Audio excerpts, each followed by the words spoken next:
Good morning and welcome to this maiden lecture on serological techniques.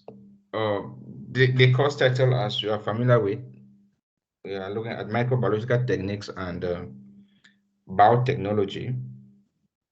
Dr. Bunker Herbert has been on campus with you guys so far, and I think he indicated to me that he rounded up last Tuesday. So today I'm expected to kick off my session and my section 2. The course, as you must have noticed on the outline, is aimed at equipping you with some of the techniques that are used in microbiology to diagnose diseases. So it is more of diagnostic microbiology, but with attention to modern techniques. So in other courses, you have learned culture, you've learned microscopy. I'm sure we've also had some basic lessons in microscopy and culture here, but emphasis here is how we can explore the different techniques that are available to microbiologists to diagnose infections. For today, emphasis will be on serological and immunological methods. Again, for those who are meeting me for the first time, I'm Elvis Akomone. I'm currently based in Belgium, but I'm hoping that by January we'll have a physical one-on-one lecture interaction for me to further expand and expatiate on most of these techniques that most of these lectures that I've only been opportune to to to to follow at a distance. I'm aware of the challenges that exist for online studies, especially in Cameroon, where internet accessibility and affordability is a major issue. But let's come to serological techniques in microbiology. So, as the title of the topic of the lecture implies, we are exploring serum to diagnose infections, to diagnose parasitic, viral, bacterial, and fungal diseases. So, we are familiar that serum is a portion of blood. We'll be talking about it in the next slide. But this procedure is based on the principle that when you are infected with a microorganism, when you are challenged with a microorganism, your body mounts a response to this organism which it recognizes as foreign. This response could be towards the entire organism or to specific proteins, specific substances released by the organism into bloodstream. These are called antigens. So when an organism gets into your body, it is going to release certain proteins, certain components of its surface, usually proteins, but could be nucleic acids, could be polysaccharides, and so on. And these substances provoke a reaction from the body, and the body in response release antibodies. Antibodies released in response to pathogen are very specific to the pathogen that provoked that release.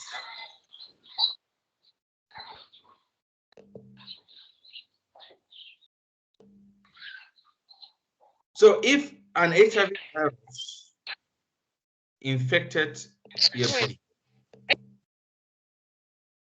eliciting the release of antibodies, these antibodies are going to be very specific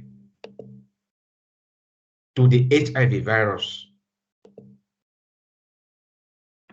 If Salmonella typhi infects your body and provoke the release of antibodies, the antibodies released are going to be very specific to Salmonella typhi, and therefore they will not be able to attack HIV antigens. They will not be able to attack Shigella antigens. They will not be able to attack Tenia antigens. So, thanks to this specificity,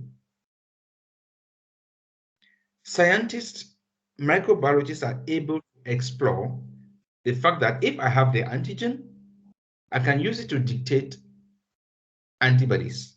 And if I have the antibodies, I can use them to dictate an antigen. That is what the whole story of serological diagnosis is about. But we should also note that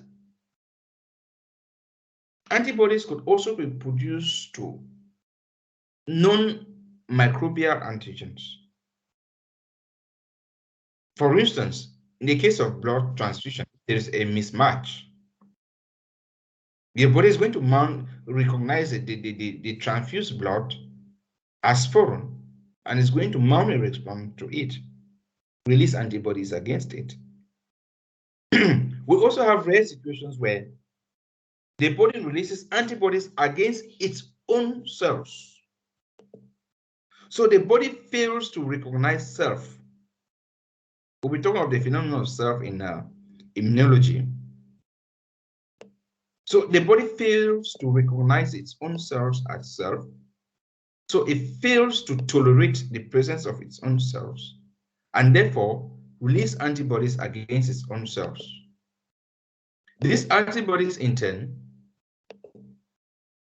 mount a reaction, which usually results in what we call autoimmune diseases.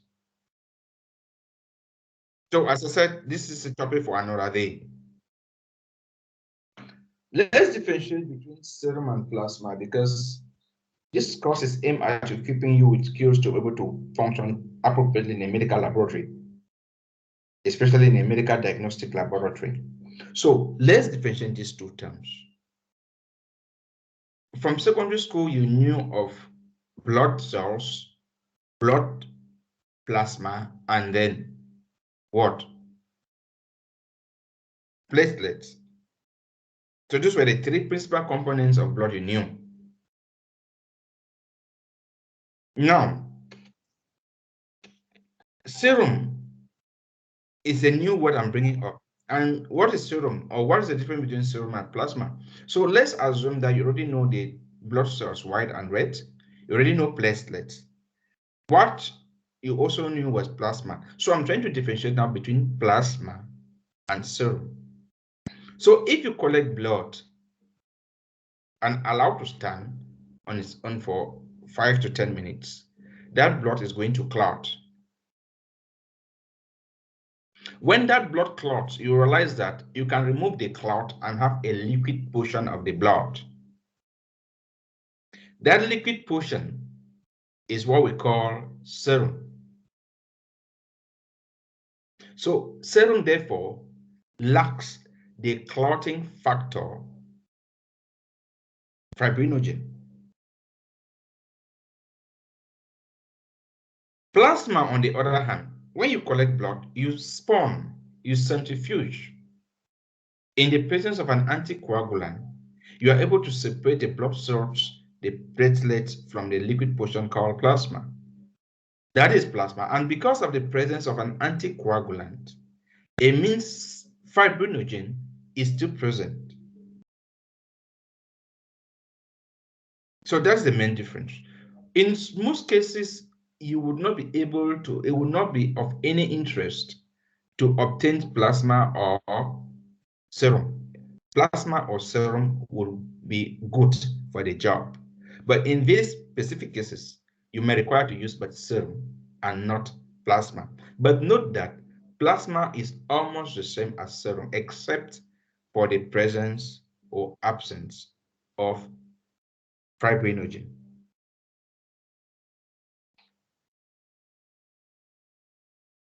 Now, when we run diagnostic services using the principle of serology, there's often the question of validity, sensitivity, and specificity that we cannot avoid. Why are we so concerned with these words in serological tests? Because serological tests are measuring something that is a response to something. They are measuring antibodies, which is a response to the presence of an antigen. Unlike microscopy, where you are going to look and see your parasite and the story ends there. In serology, you want to be sure that there is a reaction. And if there's a reaction, we also want to be sure that the reaction is as a result of the specific antibody with the specific antigen. We don't have a situation where another antibody is reacting with the antigen and we think that there is a positive diagnosis. We don't want to have a situation where the antibody is present, but it's not reacting with the antigen. And we think that is a negative situation. So we want to be more certain of the diagnostics we are giving out, since they are very rapid in most cases, and therefore we always need to be more certain about the validity of the results. Therefore, I brought the 3 words here for us to play with and understand very well before we start properly applying the test. So a test is valid if it is able to actually indicate who have the disease and tell us clearly who does not have the disease. So if a test can clearly differentiate between diseased and non-diseased individuals, we can say the test is valid. And this ability depends on 2 factors, the sensitivity and the specificity of the test. Sensitivity here we're saying that we're looking at the ability of the test to correctly identify those who have the disease. So if I'm HIV positive and the test confirms that you are HIV positive, we'll say this test is sensitive. More broadly,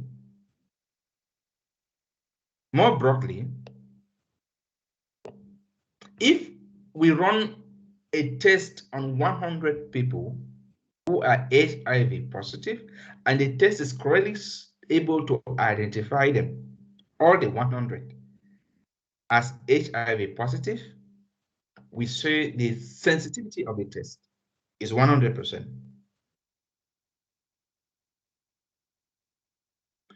We could move further to look at what we call analytical sensitivity and clinical sensitivity. Analytical sensitivity is looking at the ability of the test to detect very small amounts. So we're showing that even if you have the smallest HIV antigen in you, the test is able to pick it up and indicate that you have HIV. If you have the smallest HIV antibody in you, the test is able to pick it up and confirm that you have HIV.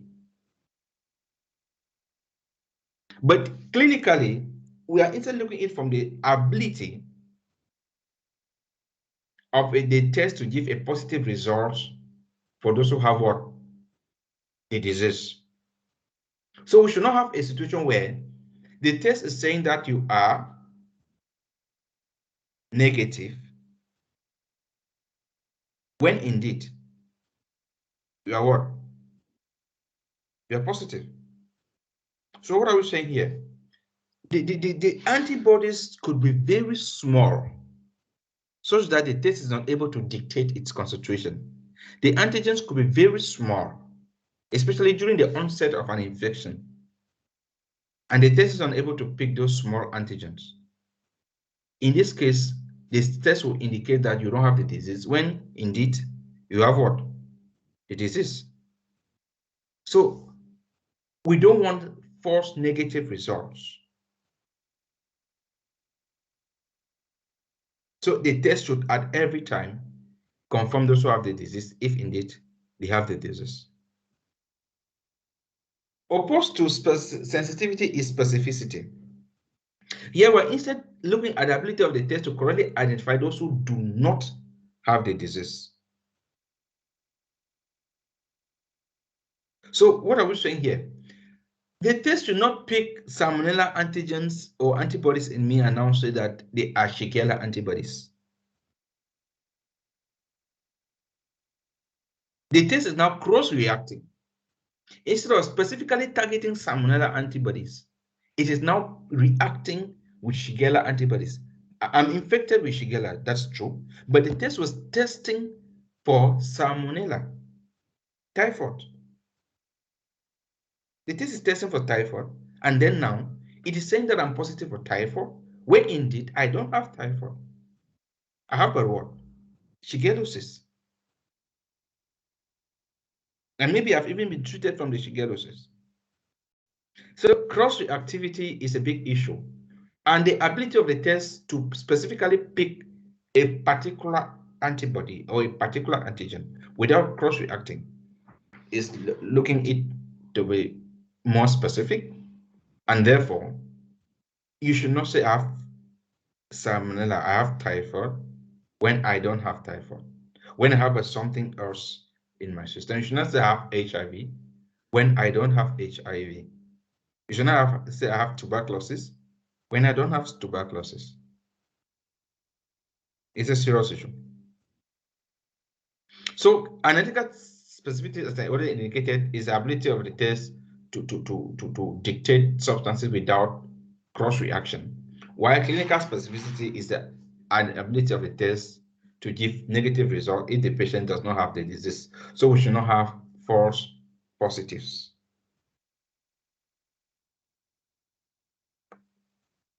Again, you feel free to stop me if you are not clear about something. We had already taken a resolution on this. But to be able to get clear with this, we should be acquainted with comparing the validity of the test. Now, I have a test I want to run. For instance, I have a rapid diagnostic test for malaria. I'm going to use this more often in this lecture. I have a rapid diagnostic test for malaria, which is based on serology. I want to know if the test is able to tell me that I have the disease, I have malaria when I have malaria. That is, I want to know if the test is sensitive enough. And I also want to know if the test is able to tell me that I don't have malaria, if I don't have malaria.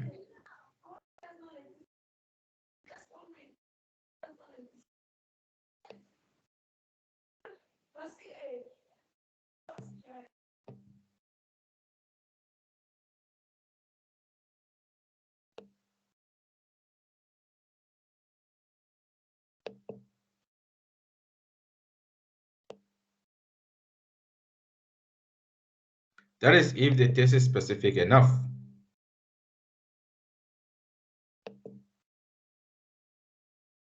So you should be able to calculate all of these values. That's why I brought the formula on, and as I indicated, you have an exercise in the course of the class to calculate some values. So you should all be ready. As I indicated earlier, it is going to be graded.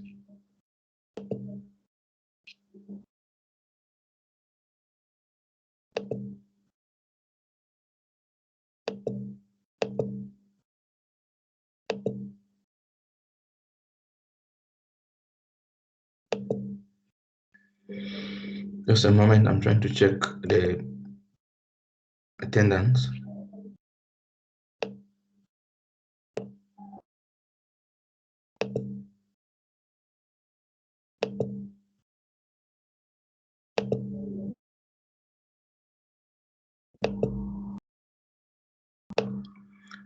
Good. So this is a gold standard test. A gold standard is a test that we agree to be very sensitive and also to be very specific. So a gold standard test is a test that will most often give you a positive result if you are sick and a negative result if you are not sick. So for every disease that exists, there is at least a gold standard for diagnosis of that disease. In bacteriology, our gold standard is culture. So when you culture the organism and see it growing, you are able to say that it is there. If I culture salmonella and I see salmonella growing from your blood, I can be able to say with 100% certainty that you have typhoid. If I culture and I don't see salmonella growing in your blood, I can say with 100% certainty that you don't have typhoid.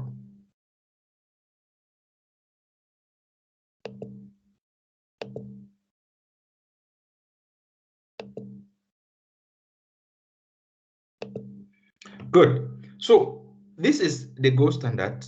As I said, for bacteriology is culture, for malaria is microscopy. In most cases, PCR is used as gold standard. But again, that is not the debate for today. I'm just more interested in you knowing that for every test, there is a gold standard. And then there is a test that we want to investigate if it is as good as our gold standard. Want to investigate this test if it's as good as our gold standard. So we run a test on you. The gold standard says that you are positive. And then the test on that study also says that you are positive. So we call this what? This A is what? What we call true positive. It means you are sick. You have the disease. In another situation, we run the test on you, and our gold standard says that you are sick, but our rapid diagnostic test or any other serological test under investigation says that you are not sick. So what is your result here? This is false negative. This is false negative because indeed you are sick. Since this is our gold standard, we always refer to our gold standard for the right results. So you are sick, but this is false negative because our diagnostic test is saying that you are not sick. Again, I've already indicated it could be due to what? Low sensitivity. Is unable to pick very small quantity of antibodies or antigens in your blood. So, in another center,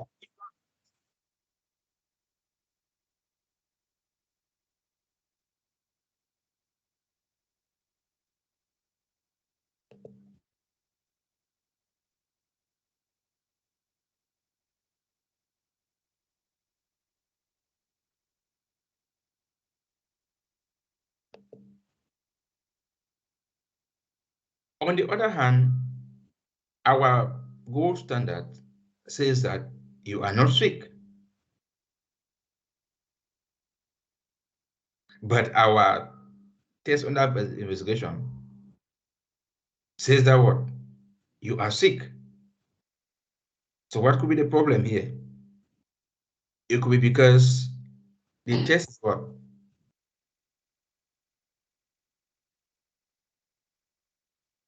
The test is cross-reacting.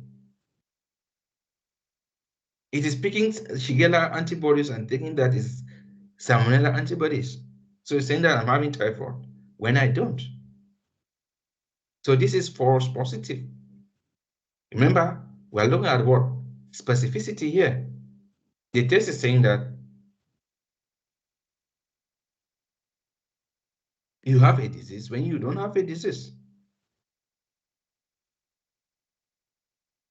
And here, the gold standard is saying that you are negative. The test is also agreeing that you are negative. So this is true negative. So sensitivity, therefore, is calculated by taking the number of people considered as positive. Sorry, the number of people who are truly positive plus the number of people who are truly positive plus the number of people who are false negative. This is it here. Sensitivity. Specificity, on the other hand, this is true negative. Remember, we said specificity is the ability of a test to say you don't have a disease if you don't have the disease. So this is true negative. D, you don't have a disease. And the test is agreeing that you don't have the disease. Then for the test we are comparing, we agree, we add it to the false positive. This is specificity.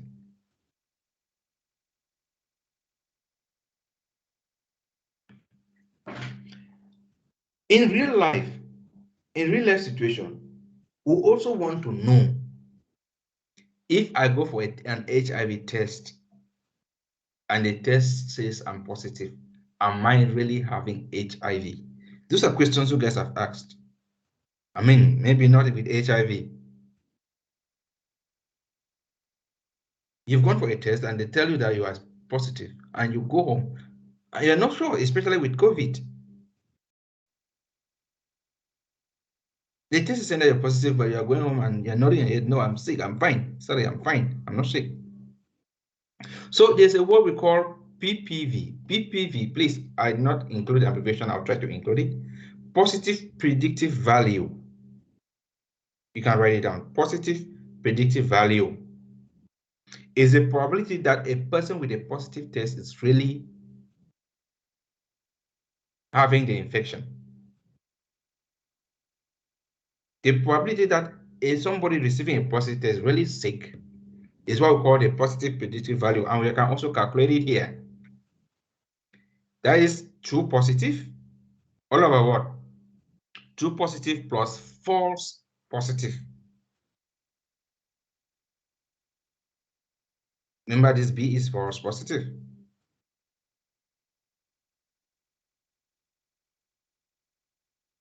I will try to expatiate on this and put a true positive, true negative stuffs instead of A and B. So I'll try to do that. And I'll resend you the updated PowerPoint. I'm sure none of you has printed already.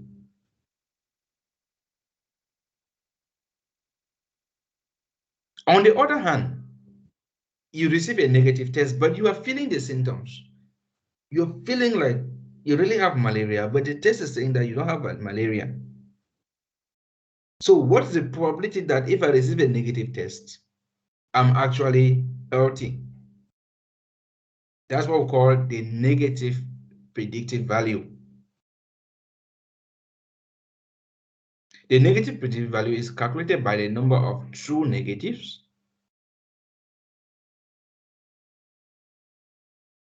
divided by true negative plus false negative. Remember, this C is false negative.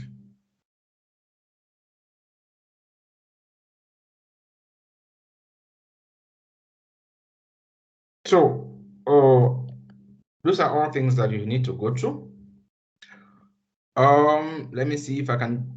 No, I'll give my exercise when I stop the recording so that we don't interrupt the class. So at the end of this recording, at the end of my first segment of the lecture, I'll be able to bring on my exercise. And as indicated, if you're not in class, it is your problem. Again, in reality,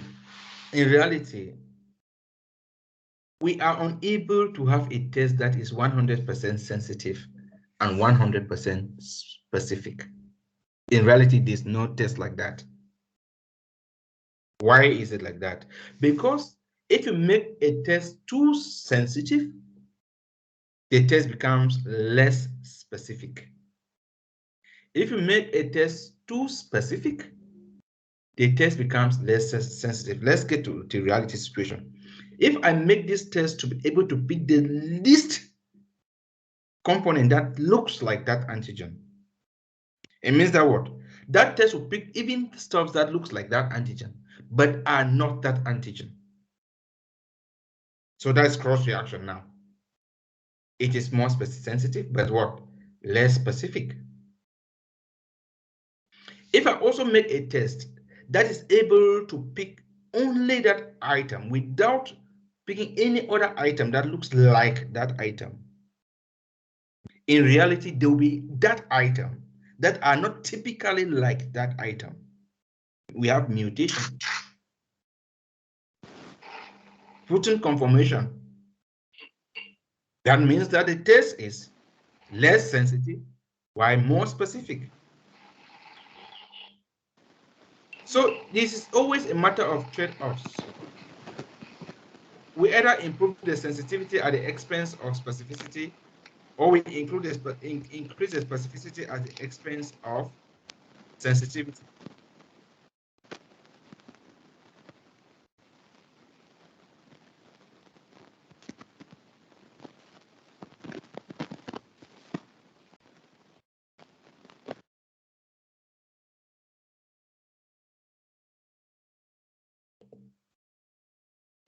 But as a clinician, these two tables now matter to you. As a clinician, these two tables matter to you. That is what you should note as take home from this. When should we make a test more specific and less sensitive? When should we make a test more sensitive and less specific? You are not the one designing the test. Take note about it. You are not a pharmaceutical industry. You are just a diagnostic person on the bench. So your question should instead be, when should I use a more sensitive test for this patient? And when should I use a more specific test for this patient? So let me answer in few sentences. If the disease is a serious disease and the cost of treatment is low and the treatment also exists,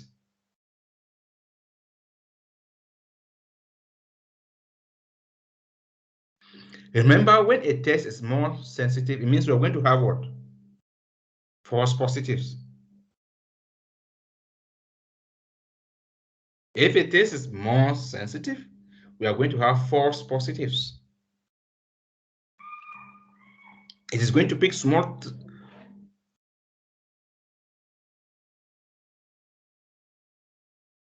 Excuse me, let me be very sure with this.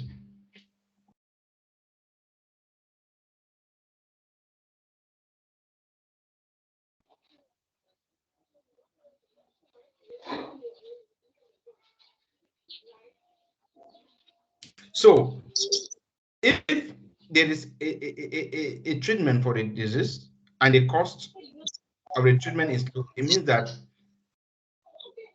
if I give you a positive test,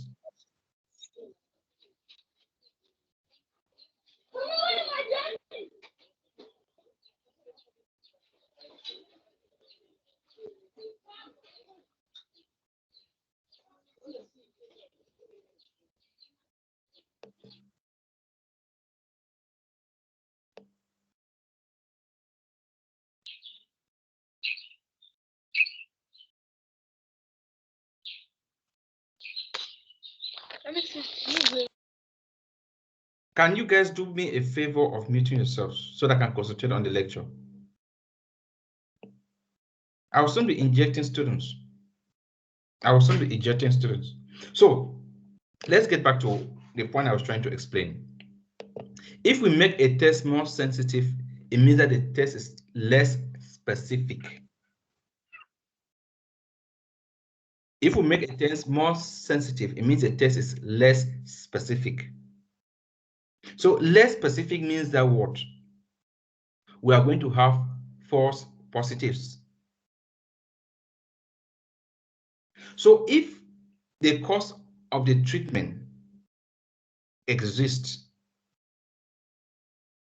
and the cost is also, sorry, if the treatment exists and the cost is less,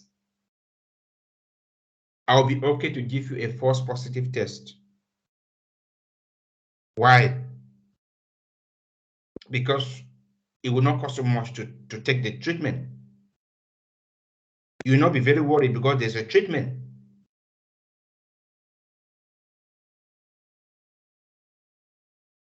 If the disease can be spread by airborne,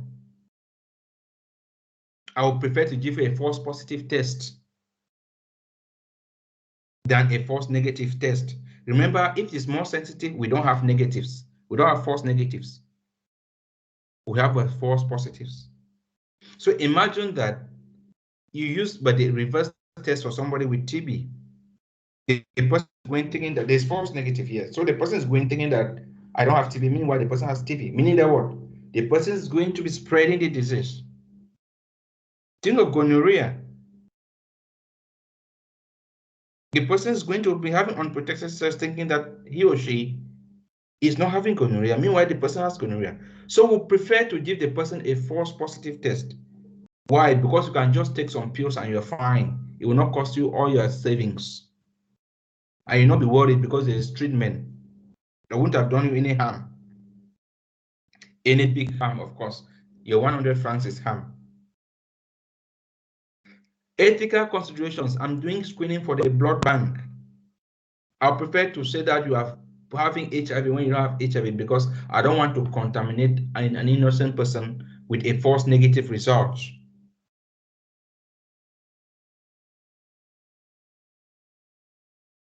If the subsequent diagnostic test for that disease is also available and cheap, so if you're not sure of what I gave you, you go for the next test. You wouldn't have spent much.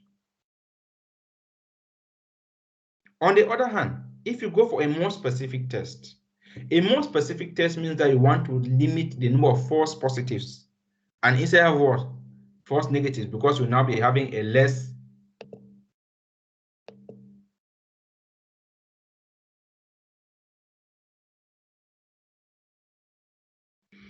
Just a moment. Let me bring back the Zoom people.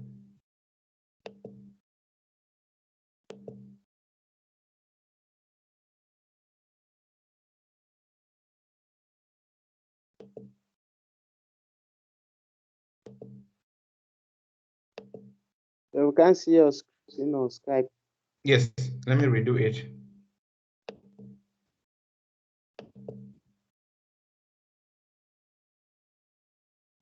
Can you see again now?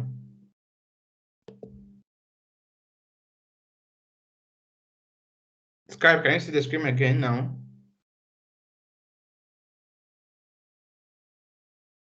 Those on Skype, can you respond? Do you see my screen now? Yes, sir. No, sir. I mean, those on Skype, can you see my screen? No, sir. Yes, sir. I can see your screen. Okay, so if you're not seeing, you should have a problem in network. Maybe you sign out and re-sign in. Some students are saying, meaning that it is working. You can see the screen. Good, thank you. You can mute back. So, we are now. When can I give you use a more specific test? Meaning that why can I afford to give a false negative result? When can I afford to give you a false negative result? That's the question now here.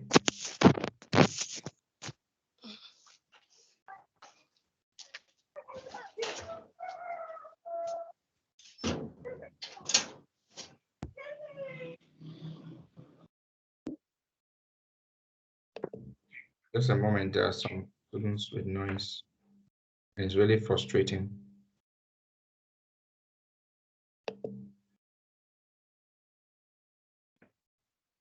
The cost or risks associated with treatment or further diagnostics are substantial. So there's a high cost for treatment and there's a high risk for treatment. For instance, the treatment could be surgery. So it could be chemotherapy. So I cannot afford to give you a false positive result. I have to be very sure before I to go for the treatment.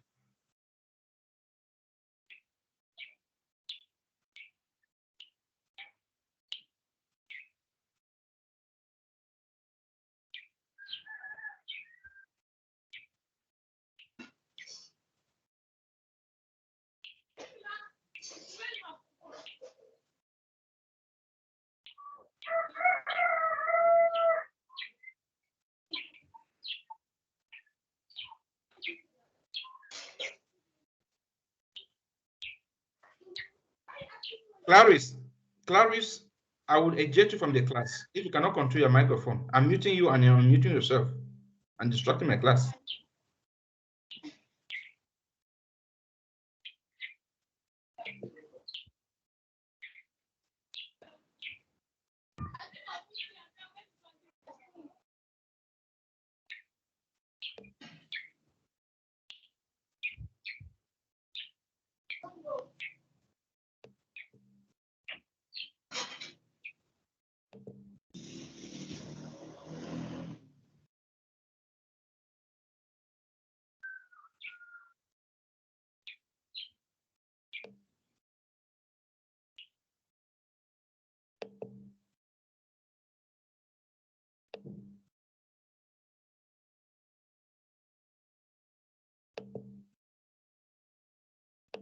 So if the cost of treatment associated with the disease is too high, it will not be fair for me to give you a false positive result.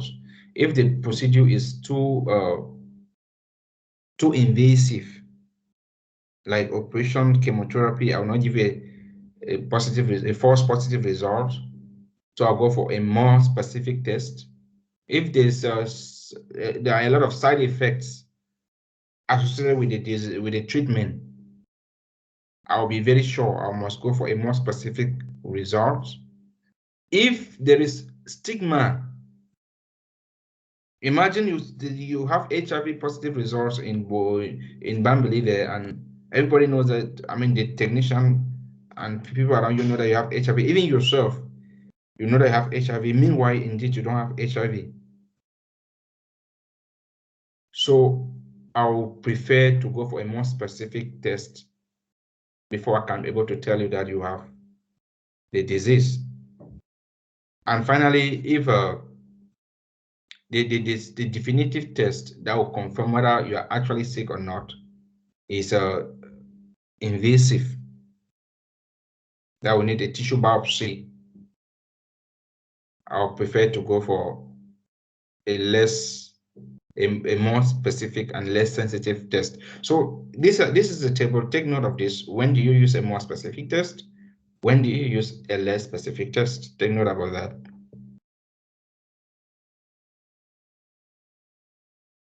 Serological tests are applied across the world now, especially in low resource setting. In most labs, I'm sure most of you have been to for internships. Almost every lab has a good number, and I must say that more than 60 to 80% of tests now in most small laboratories are serological because of the ease of performance, because of the less requirement for specialized skills, and the stability of most of the reagents. So we are going to look at most of this, and more importantly, we'll be looking at a rapid diagnostic test, which is what is the mainstay in the laboratories today. But before that, I want to classify these serological tests into three different components based on the principle of reactivity.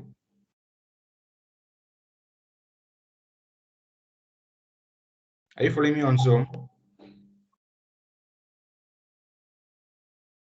Look as if the people on Zoom are able to get me. Let me try to address that. Yes, I was actually muted. Zoom, can you get me now?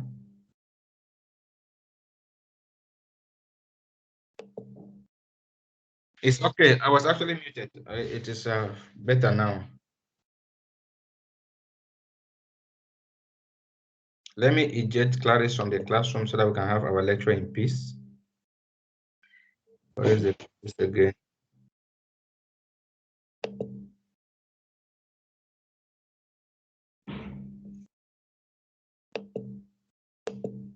Let me look for the Clarice. I need to take her off.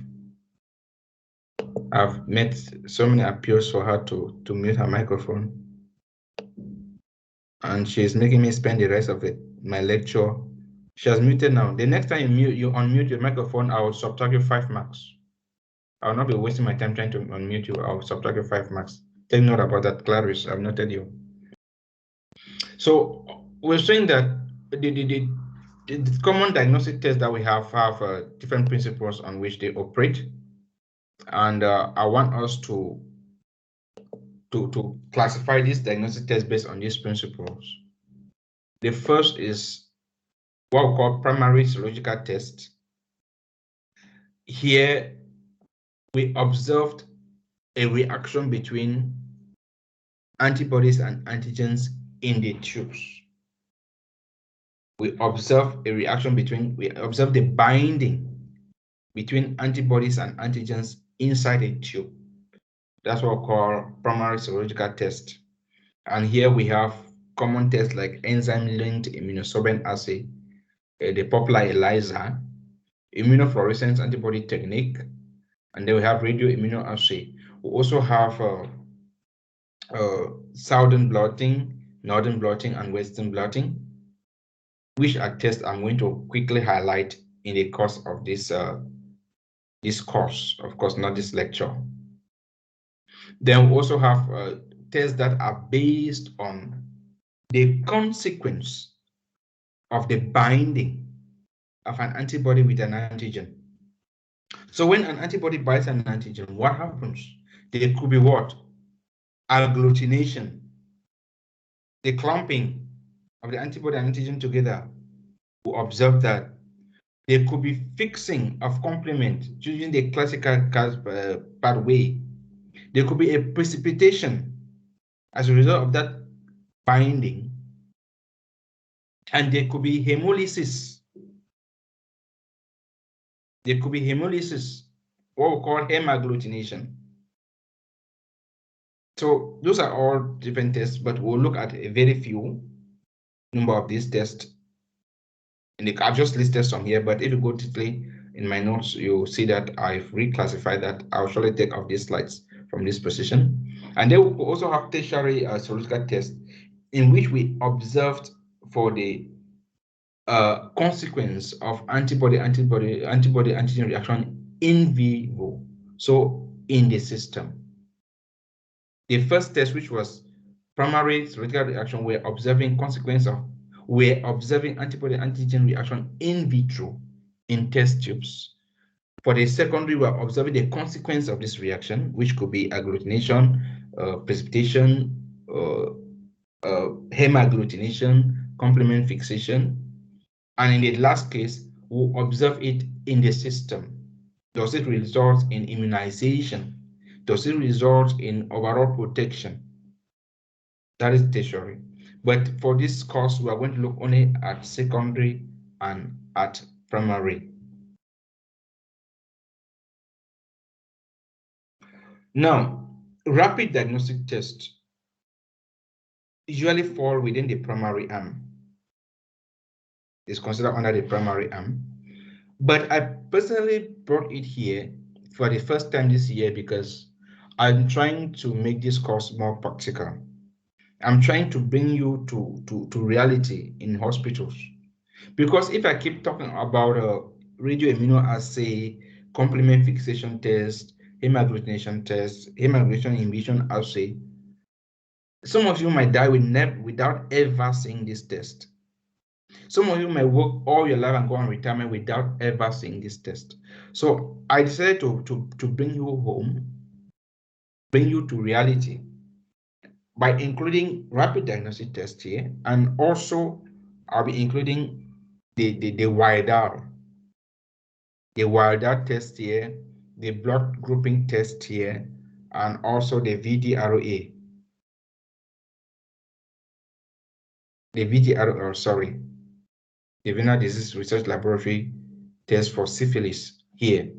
So I'm going to abandon the typical classical way I used to teach this course, talking of abstract tests, to instead concentrate on explaining the principle and procedure of common tests in laboratories in Cameroon.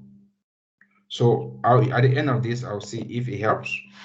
If it doesn't help, I'll abandon it and go back to the old fashion next year, God willing. So let's begin the first commonly available serological test in the laboratories in Cameroon, which is what we call the rapid diagnostic test called RODTs. As I already indicated, RODTs are taking over almost every sphere of diagnosis in laboratories now. If you go to any laboratory in Cameroon, you are going to find almost 80% of tests based on RODT. And RODT, again, as indicated, is based on what? Serology, and usually primary binding, observing the binding between antibodies and antigens. But specifically, as the name implies, they are very rapid. You have the results in some cases in minutes, in some cases at most 2 hours. They are accurate, they are simple to use, they are very, very cheap, easy to interpret even by the patient. You can keep them under normal environmental conditions for long, so you don't need refrigerators, which have a problem with electricity. We have no processing of either samples or the results. Most people in Cameroon are comfortable with it. Nobody is shy away from the test. Nobody is shying away from the test. And also, nurses and doctors can comfortably use this test without the help of a laboratory technician. So there's the chance of emergency application. And finally, there's home use. You can actually run your malaria test at home. You can run your typhoid test at home. You can run your HIV test at home.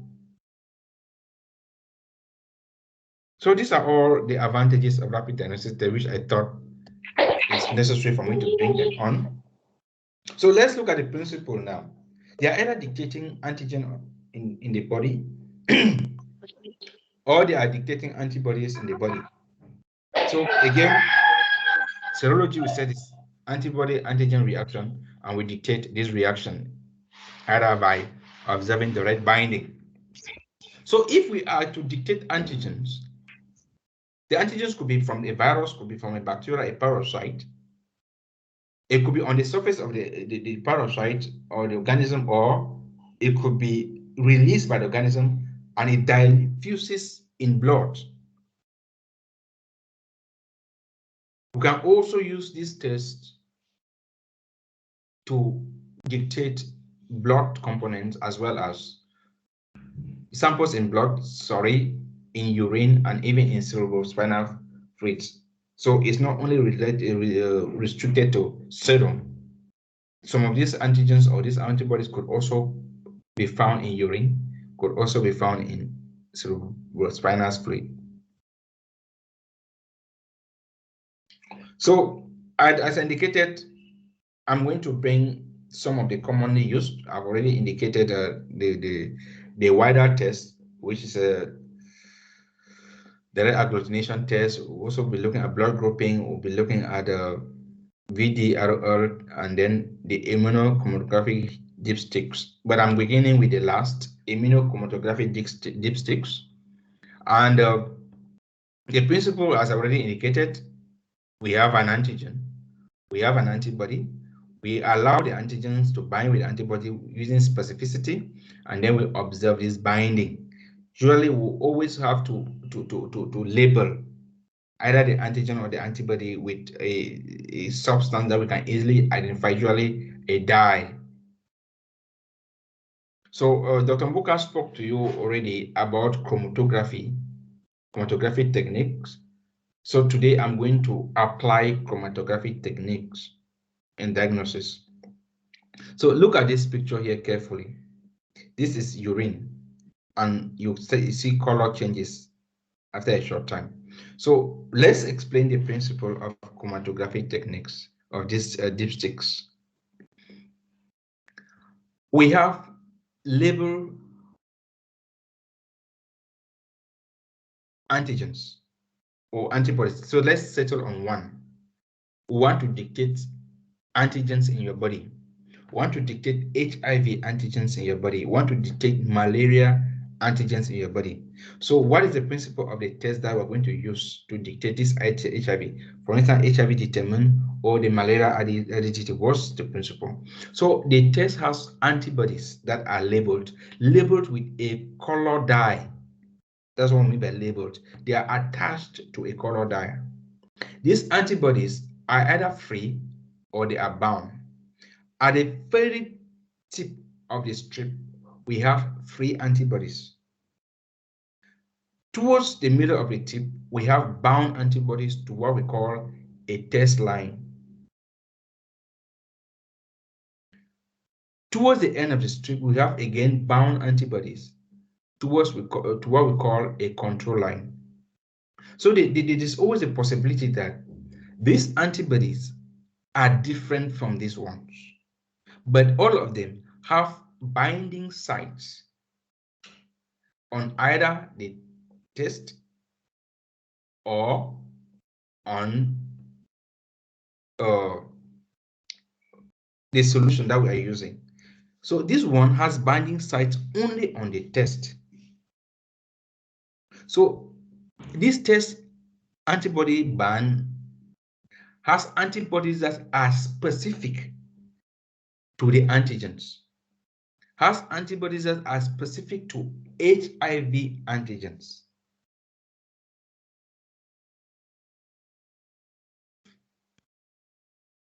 This free band here has antibodies that are also specific to the HIV antigen, but also have antibodies that are specific to this control line.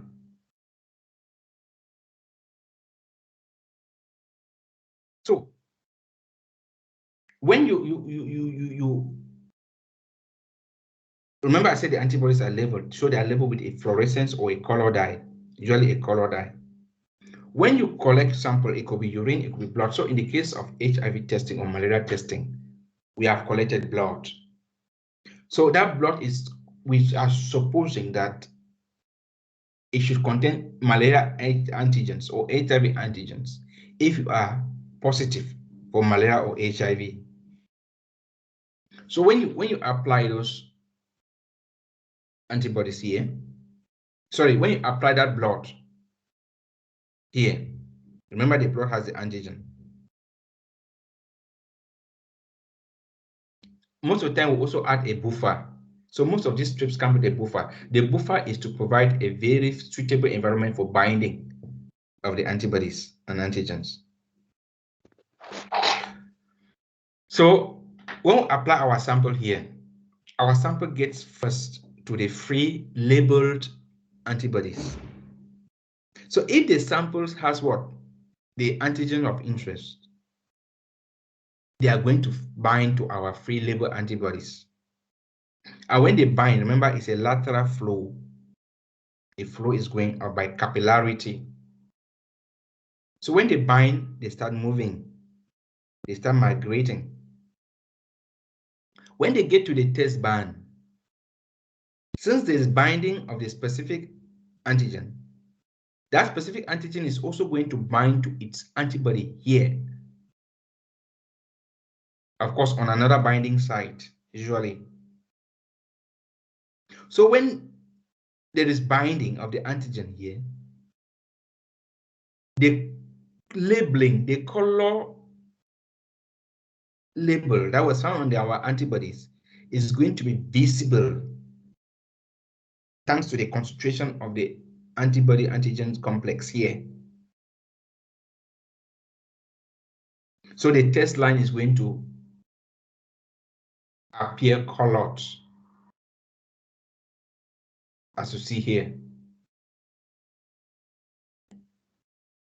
Now, some of the antibodies and antigen complexes are also going to continue moving, and they are going to bind again to their own another antibody here on the control band, and that concentration is also going to appear very visibly clear here.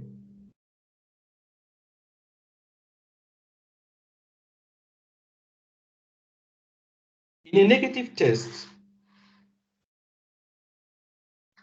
there are the antibodies, the antigens are absent, and therefore when we apply the blood sample here, the antigens are not there to bind to the antibodies, the free label specific antibodies here. So that complex is not going to form. And therefore, when we get to this test band, there's no antigen to bind to the labeled antibodies here as well.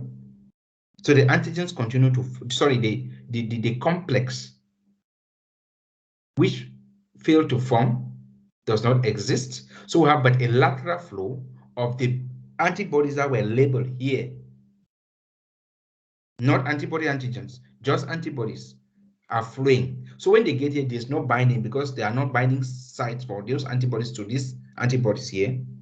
They continue. But when they get here, their binding site to those antibodies here on the control line. So this control line can bind the complex or free antibodies. The test line can only bind the complex.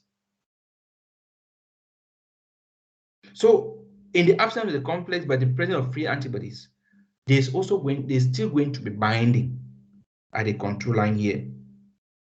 And therefore, we'll still have a color change here, but no color change here. With that, we are able to read comfortably the results. These are cassettes that I use for malaria falciparum rapid diagnosis. Tests are available within 15 minutes, or results are available within 15 minutes. So this is a negative test. Remember, I said in a negative test, you're going to have what? One color line, the control. As I indicated, this is where you put a sample. Where you put this sample, at this position here, we have free label antibodies. We have free label antibodies. So the samples are going to move by capillarity, lateral flow.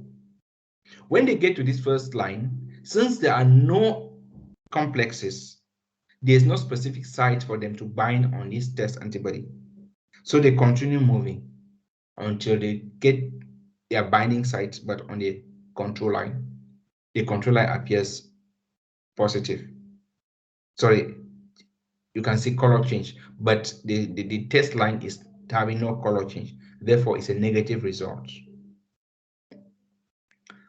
When you get to a situation where the antigens are present, those antigens will react with their antibodies here and form a complex. When they get to the test line area here, that complex is going to bind to the antibodies bound here, as I indicated in the first slide on this. When they bind here, they form a concentration that is visible with a line. But after all the complexes are bound, there's still excess of complexes and unbound. So that excess continues to flow and again binds here. After binding here, we also have a color change here. So a positive test must have two colored lines.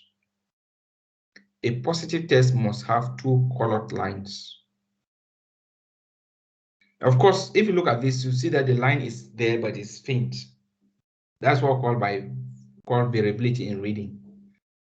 Don't allow the test to stand for more than 15 minutes, because when they flow and get here, they start coming back here and they could end up here. And you think that it was a positive line. Meanwhile, it's just a concentration from backward flow. So read only after 15 minutes. After 15 minutes, any change later is invalid. And also a test is invalid if you have a colored test line and no colored control lines. A test is also invalid if there's no colored line either at the test position or at the control position. So these are only possible cases for you to say it is positive. This is the only possible case for you to say it's negative.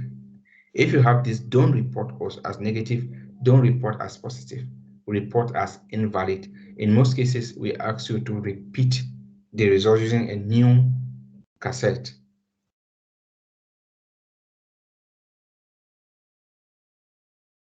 So I've been able to highlight different possibilities with which you can do it. But in most tests, you could have a line for IgM and a line for IgG antibodies. Now, I'm sure you must have heard somewhere in the University of Bamenda that IgM is a pentamer, a perfect agglutinator, but more importantly, IgM is the first antibody to appear when you are infected. So if I see IgM, I'll indicate what? An active infection, that you are currently infected with a pathogen. If I see IgM and IgG lines both positive, I'll also assume that the infection has been there for some time, but you are still actively infected. But if I see only the IgG line positive, there's a possibility that you are already treated of the infection. So there's really no need for you to go on with treatment when it's only IgG that is present. But if you must do that, you could measure titer. You could quantify titer. I'll be looking at that in one of the tests when we go to agglutination. So again, I've already listed some of the advantages of RODTs. It's not all rosary. There are some disadvantages. In some cases, the cost could be high, and some don't last for long. You might buy a huge stock and keep in the laboratory, and before you realize it, they're all bad because it's usually 1 to 2 years shelf life. And usually they just tell you have the disease or you don't have the disease. They cannot tell us whether, in most cases, whether it's active or latent, like, except there's IgG and IgM detection spots, and also they cannot quantify. I showed you in this line here where it is faint. Somebody may think that's negative, somebody may think that's positive. So reading of the results are varied depending on the person reading. So they are subjective. And the biggest problem we have with them is that they are usually less sensitive. So we are always going to have false negatives in most of the cases. They're really less sensitive.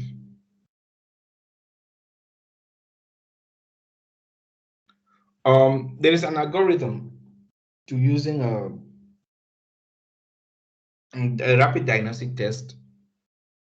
Again, because of their less sensitivity, meaning that we are going to have people who want false negative results. We are going to have people with false negative results.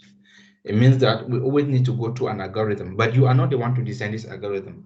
Usually the Ministry of Health, the Ministry of Public Health decides an algorithm for each test, for each disease. So your job is only to follow the algorithm. It's not your job to design an algorithm for your lab, but it is your job to follow the algorithm. So what are we saying? After you have counseled a person, if it's HIV, let's use the case of HIV. Remember, we indicated that HIV is a disease where we prefer to do what?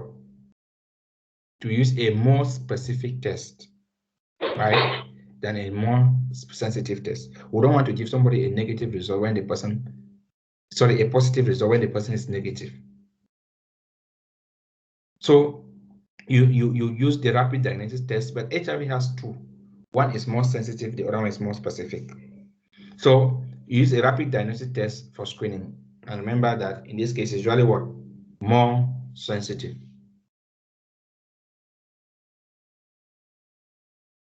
This one is more sensitive. So if you have a positive HIV result,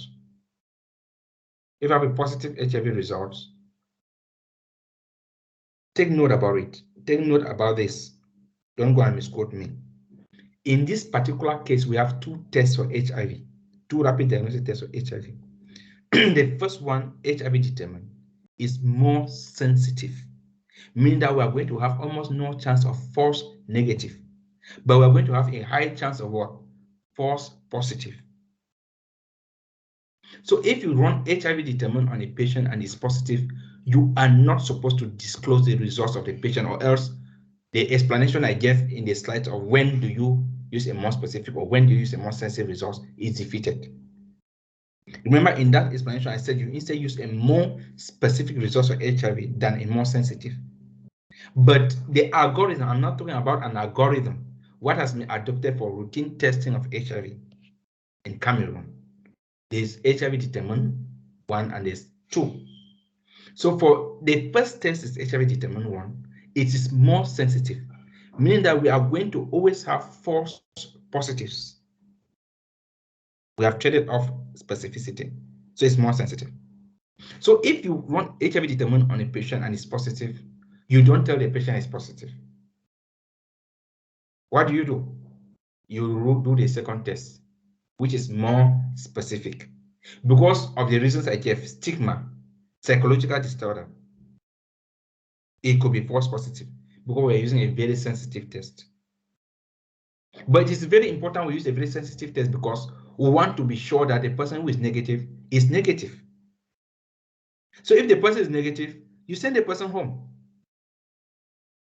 because the test is very sensitive. We have very less chance that the person will be positive when the test is showing negative. So if you want HIV determined on a person and it's negative, send the person home, cancel the person and send the person home. End of story. But if it is positive, you don't give the results. You do what?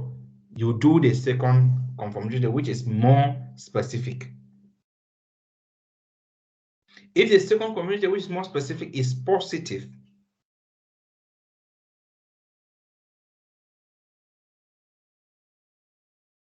tell the person, unfortunately, it is positive. And then you cancel the person and send the person towards the treatment center.